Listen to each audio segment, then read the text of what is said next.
நான் ஏற்கனவே மால்தீவ்ஸ்ல இருக்கிற பஸ்ஸஸ் பத்தி ஒரு வீடியோ போட்டிருப்பேன். இன்னைக்கு எதுக்கான வீடியோ பாத்தீங்கன்னா ஏர்போர்ட் பஸ்ஸை பத்தி தான் சொல்ல போறேன். ஏர்போர்ட் பஸ்ன்னு சொன்னோன்னே ஏர்போர்ட்டுக்கு உள்ளாடி நிக்கிற பஸ்ஸை பத்தி நினைக்காதீங்க. இப்ப நீங்க ஊருக்கு போறீங்கன்னா ஏர்போர்ட்டுக்கு போறதுக்கு வேண்டி ஒரு தனியா பஸ்ஸஸ் இருக்கு. இங்க மாலே குலுமாலே ரெண்டு இடத்துல இருந்துமே இருக்கு. நீங்க இப்ப ஏர்போர்ட்டுக்கு டாக்ஸில போறீங்கன்னா சம்டைம்ஸ் லக்கேஜஸ் ஜாஸ்தியா இருந்தா 100 ரூபியா வரைக்கும் வாங்குவாங்க. அதே இது நீங்க இந்த பஸ்ல போனீங்கன்னா 10 ரூபியா தான் ஆகும். லக்கேஜை பத்தி நீங்க கவலையே பட வேண்டாம். இந்த பஸ்ல ஒரு ஃபெசிலிட்டி இருக்கு. அங்க லக்கேஜை உள்ள போட்டு நம்ம உள்ள ஏறிக்கலாம். பஸ்ஸுக்குள்ளாடி ஃபெசிலிட்டிஸ் என்னெல்லாம் இருக்குன்னு பார்த்தீங்கன்னா நார்மலாக இங்கே உள்ள எல்லா பஸ்ஸையும் மாதிரி தான். ஃபுல் ஏசி தான், ஸ்பீக்கர்ஸு, அப்புறம் கேமரா, இந்த மாதிரி எல்லாமே வச்சுருக்காங்க. அந்த ஸ்க்ரீனில் என்ன தெரியுதுன்னா இது எந்த மாடல் பஸ்ஸு, இதில் என்ன ஃபெசிலிட்டிஸ் எல்லாம் இருக்குது, எத்தனை பேர் உட்கார முடியும், இந்த மாதிரி இன்ஃபர்மேஷன் தான் ஓடிட்டு இருக்கு.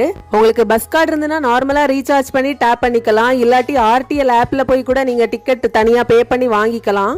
இந்த இன்ஃபர்மேஷன் யூஸ்ஃபுல்லாக இருந்திருக்கும்னு நம்புகிறேன். தேங்க்யூ ஃபார் வாட்சிங்.